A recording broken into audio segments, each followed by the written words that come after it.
Hello. It's a rainy day. Or it was a sunny day until it turned into a rainy day. And I could really use some hot chocolate right about now. I know it's getting on June here, but damn, it's cold today. Alright. And so it's probably 60 something. It's still cold here. So anyways, welcome to the D. Louise book series. I'm Christina K-R-I-S-T-I-N-A. This is where we read books and talk about books, no special effects. What you see is what you get, the old Roots Web thing. I've been thinking about it a lot lately. So if you could please hit the like and subscribe, I'd appreciate it. I have surpassed 200. Yay! Jinx! Oh, Lord, I just started and she's already gone off. Lord have mercy, I have rotten timing. Bing, bing, bing, bing, bing. Oh, only 4. Wow, look at that. So anyways, we are on book 9 of the SKYE MALLEY saga. There's only 12 books in the series, so we're getting on with it. And what did I do with my... It's not the same.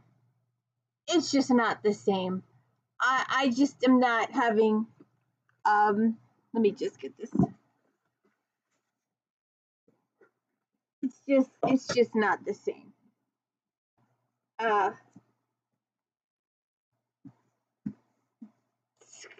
It's just not the same as my Skye. I miss my Skye.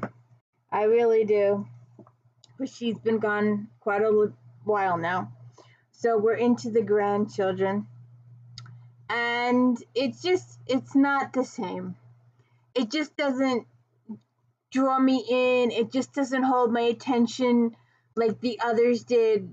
We'll finish this series. We'll go through 12. And then after 12, Beatrice Small does this. There's a couple other series that we may get into later down the road. But she also takes an erotica turn too. Very, very short, brief novels towards total erotica situation. So we might never get there, but let's get through it now. We are in Besieged, and this is Fortune's book. And I will tell you now, spoilers. I want to get me one of those stupid gadgets. One of my podcasts that I watch, especially during the summer, because it's going to be Big Brother. Expect the unexpected. Oh, I can't wait. But anyways, just be prepared for spoilers. I like sharing these books. I like reading these books to you. I like, get your old cup of coffee. Let's sit down and read. So you may not have heard of book 9, Besieged. It's Fortune's book. And my favorite parts are the beginning when we do the reminiscing, when we talk about previous books and what happened in previous books. And really, to get the full story, you really need to you really need to start at the beginning. You need to start with Skye. You need to start with Skye O'Malley. And the woman is unstoppable in all these books. Absolutely unstoppable. And I hope you will go through those podcasts, because I worked really hard on those podcasts. But this story here kind of starts here in Wild Jasmine, and but it continues through a couple books. But my favorite parts are the parts that refer to Skye. I just love that woman, and Claire Beecham Randall Fraser. We're going to see what happens to you in book 10 when it happens. Maybe in another year or so we'll get a Diana Gabaldon book. Those books would really be hard. They would probably take 5 hours to I think the audiobooks take 12 or 15. I really don't remember. There's like so many discs in those. Um, but anyways, let's get back to this. Okay, before I get distracted. Um, so my like I said, my favorite parts are the parts that refer to the past and to Sky. I'm just and it has its issues, but it's nowhere near the material that was in the previous books. Nowhere near the amount of material and the angst and the adventure that Sky had and had dealing with Queen of Two. There's none of it's just not the same. It's just lost it. We will continue with the other two. What is the 9? 10 is Autumn's book, and 11 is Patrick Leslie, the kid, and then we have 12, the grandkids. But we'll go through Besieged first, and I'm just going to share some with you. This won't be as extensive as previous SKYE MALLEY books because it's just not there. And like I said, my favorite parts are the parts that refer to Sky. So those are the parts that I'm just this book starts almost not quite 100 years, let's say 80 years since Sky was born. She was like 1555. This book starts in 1630, and we're going back to Maguire's Ford, and that was the land over there in Scotland that was deeded to Jasmine.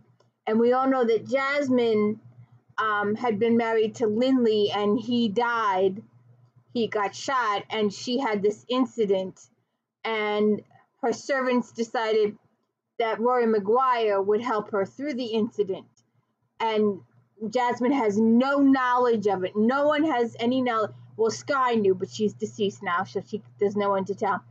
And Cullen, her priest, who raised her in India, knew. And her real father, her real biological father is Rory Maguire, but no one will ever know that except the readers. But so we have our prologue. Rory Maguire has been told Father Cullen Butler had entered the hall on unrolled parchment in his hand. Jasmine is coming back to Ulster, he said excitedly. I had not thought to see her again in my lifetime. Praise God and his angels. The years had been good to Cullen Butler, despite the snow-white hair atop his head. His face was yet youthful, his eyes sparkled. I cannot be here when she comes. He's like, oh, they'll know. But no, they won't. The younger of her daughters, the one conceived and born here, Lady Fortune Lindley, is being brought over to find a husband. There's no man, it seems, in either England or Scotland that's taken her fancy. A headstrong wench it would appear. The girl's practically past her prime. She's stubborn, the priest said with a smile. She sounds very much like her mother was at her age, and I should certainly know, for I was her tutor. Jamie wants to give her Maguire's Ford for a dowry, Rory. And let's see, we're gonna get a little backstory. That it's all about religion over in Ireland. It's all about Protestants versus Catholics, and they really have such they've been all brainwashed to the point where it's just they don't tolerate each other. It's everybody should be able to worship who they want to worship, but in this particular time frame in Ireland, they just didn't. Jasmine gave it to ye for your own. I believe my cousin means for Fortune to live in Ireland. She's been in touch with Reverend Steen regarding the Protestant families. Of course, there is only one that he and I both agree is suitable, the Diversies of Linsky. Sir Shane's heir is a worthy young man of the right age. He's 23, and the Lady Fortune will be 20 this year. So they've arranged prearranged. Nothing's been set in stone, but they've prearranged for her to marry William Devers. I really don't need to do that much. So they get to, they find a lot of stuff. I was really happy with, we discover a few, well, it was meant, I remember it being mentioned in the book, but, she didn't know, maybe I didn't write it down. Yeah, I didn't write it down. But there was a couple of people there, that had gotten a raw deal, and before they left, Jasmine's first husband had made arrangements for them and stuff like that to be taken care of. So we get that little bit of revelation, and so they talk about possibly William Devers for a husband, and let's just see if I can catch up to myself here just a little bit. Jasmine opened the door to the large bedchamber and stepped back so her daughter might look inside. "Here is where you were born," she said softly. "Madame SKYE's sister, the Dr. Nun Eblin, delivered you into this world. You were the hardest of my babies and were turned about the wrong way. I wagered, ma'am, a gold piece that you were a boy."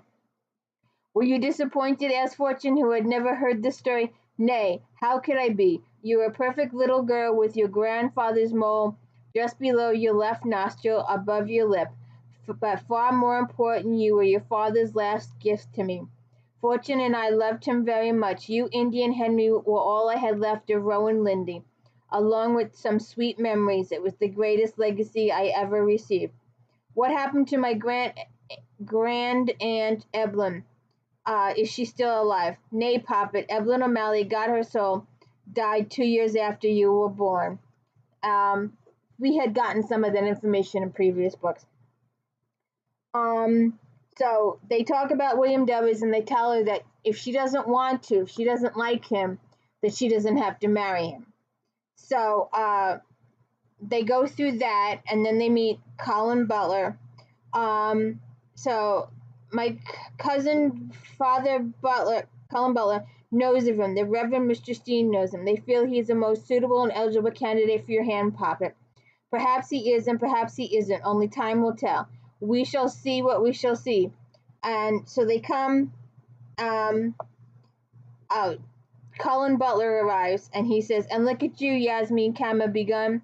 You're as beautiful as ever." That was her name over in India. That was Jasmine's original name in India. So they reunite and they get back together. And they tell her, "You have hair like your great-great-grandmother O'Malley, a Scots lass from the Isle of Skye. You have. I've never heard her before she died. I was born. But she had hair like flame," they said. So she's got Aldi and her other servants there too. Jasmine does. But anyway, let's get on with this. So the reason Mass cannot be heard in public, nor can anyone harbor priests. Colin Butler quickly countered. "Do you not pay the fines to the crown for us here in Maguire's Ford? We would be driven away otherwise. I make certain my people attend Reverend Steen's services several times a month to ease suspicions that we are a nest of traitors here. Failure to take communion or important feast days is subject to a fine of £20. 3 such offenses are considered treason." "You know the reason for that," Jasmine spoke up. "Grandma herself was in Paris with Grandfather Adam in 1572 when the St. Bartholomew massacre occurred. Pope Henry XIII openly rejoiced in Rome when he learned of it, and held a public procession of priests and cardinals to celebrate the death of those poor Protestants. While he publicly encouraged the murder of Queen Bess, he even offered absolution in advance to anyone who could assassinate him. Then in 1605, a group of foolish English Catholics plotted to blow up the House of Parliament while old King James was speaking. So I do not believe that Catholics should be penalized and prosecuted for the sins of a few fanatics." So they get to the residence. and they're talking about, they have the Devers come to MAGUIRES for a meet and greet, to get to know them, to meet them in person. And it's a father who has married a second wife, and the guy has a son from his first wife, Kieran, and then William is his son from his second marriage.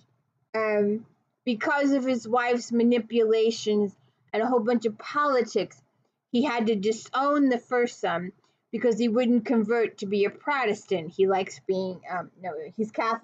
I forget which way it went, but he refused to convert his religion. So the father disowned him and made the second son his heir. So his second son was going to get everything, and the first son was going to get nothing. And the first son states repeatedly in the book that he doesn't want any of it. He doesn't want the responsibility of any of it. And he's happy that his younger brother is getting it. And the mother, the second wife, has got it in her head now that she believes that MAGUIRES Ford should come to her family. She wants the power, she wants the money, she wants it all. And she encourages her son to get this lady, and so he can get her land and her property, so she can be but it doesn't go well. First of all, Fortune is a little on the darker side, or at least Jasmine is on the darker side, because she's from India, so she's got a little Indian in her. Lady Jane Danvers is the second wife, looks sideways at her husband and whispered in discreet tones, "She has a brown-skinned foreigner for a servant, Jane. We were not told she consorted with such people.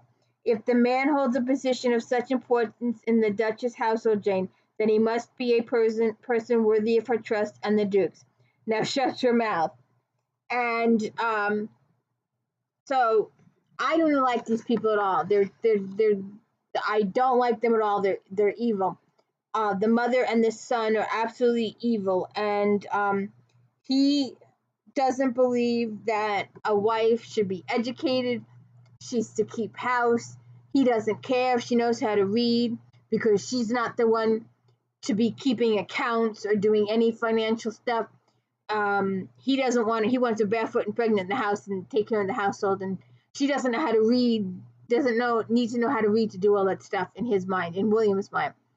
And Fortune is just like, my land is mine, it's in my name, the hereditary of the family, the legal law that SKYE or MALLEY set in place is that if I give the female this land, she gets to keep this land, and you could have a package of gold, you could have a bag of gold, you can have some of this, but no, the majority stays with the female.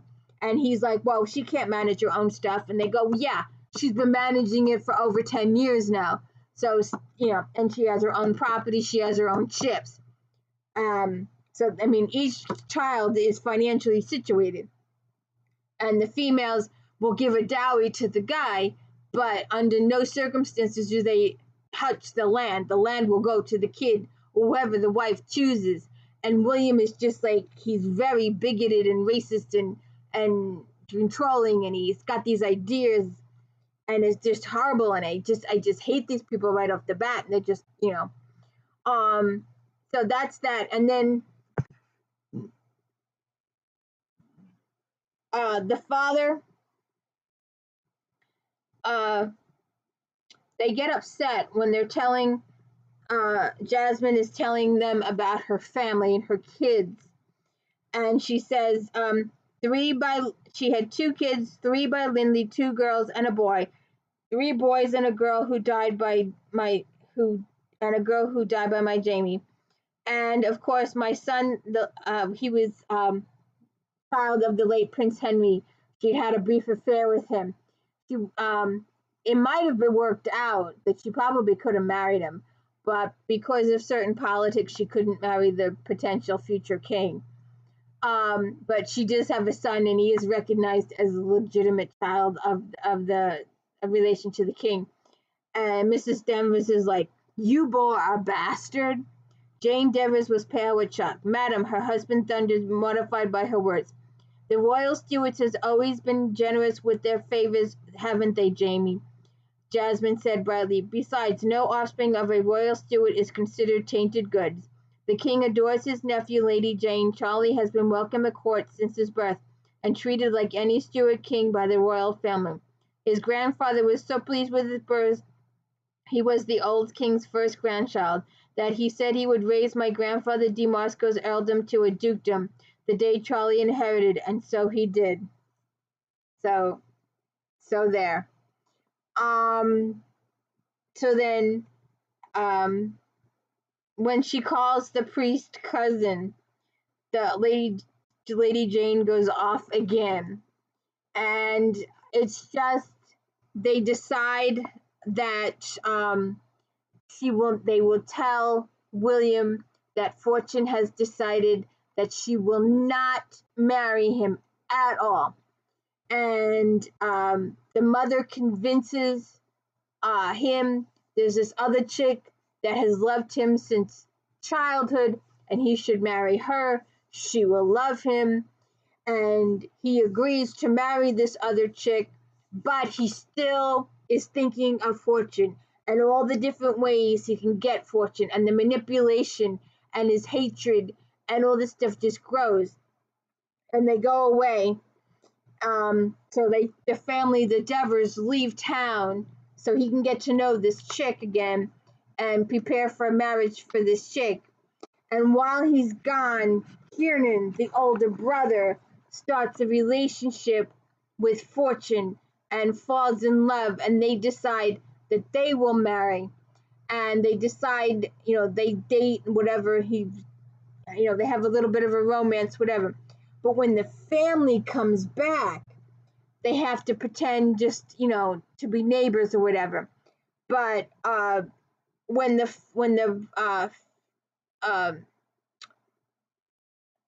in the meantime, unexpectedly, Jasmine comes down with child. She didn't know, she thought she was too old to come down with child, but she came down with child. So when they find out that the Dunkirks are still here, because they were going to go back home, and they had all these plans. They weren't going to stay for the winter, but then of course Jasmine became a child and they weren't able to travel anymore. So the Devers have to invite the prominent family to the wedding. It wouldn't be proper not to invite the prominent family, the rich family, to the wedding. So they have to invite them to the wedding. And when William discovers that his brother is in love with Fortune and is going to marry Fortune, he goes absolutely ballistic. And even though he is married this other chick, he does not care what he wants. Fortune. He will only have Fortune. And he's pissed off that his brother's going to get all the Fortune land. And even though they repeatedly and repeatedly and repeatedly and repeatedly tell him no, now that this has happened, now that Fortune has decided not to be with Will but to be with Kiernan, they are going to go to the New World. They are going to go to Maryland, as it's referred to in the book. And I was wondering, all of those out there, if there's anybody still watching this video, because according to my analytics, there's nobody watching this video. But I've thought about doing this. So, is it, do you call it Maryland or Maryland? It's spelled Maryland. But some people say Maryland, and some people say Maryland. I've always said Maryland, but some people call it Maryland. But that's just the thing. So they're supposed to go to the New World. So before they leave the property, Jasmine writes the king, who they're close with and friends with, and gets all the proper documentation, and she turns it over to her two sons who have no land to their names. And she takes McGuire's fort and she splits it in half, and each kid gets half of the property. And William doesn't believe it. He just, even when they show him the official documentation from the king, and he still is so angry that it's just horrible. And the father goes to Kiernan's and Fortune's wedding, and they get married twice. They get married in secret by the Catholic priest, and then married in public by the Protestant priest. And and Shane, the husband, has a mistress and a couple of daughters by his mistress. And his wife, Jane, of course, his second wife, Jane, is so livid when she discovers that her husband went to the wedding. They have a huge thing. And he also tells them that he's made arrangements that Fortune is going to take his two daughters to the New World, where they won't be considered bastards, they'll just be considered girls, and they'll be eligible for good marriages in the New World. And his wife goes off, and William goes off, and he brings the villagers, and he goes and he kills his father's mistress and his two daughters, and the servant escapes and tells everybody what happened. And they're going to burn down Maguire's fort. They're going to set fire to everything. They're going to kill all these people. And someone takes a shot and shoots William, and he's forever paralyzed. And he's bitter and angry in the whole 9 yards. And so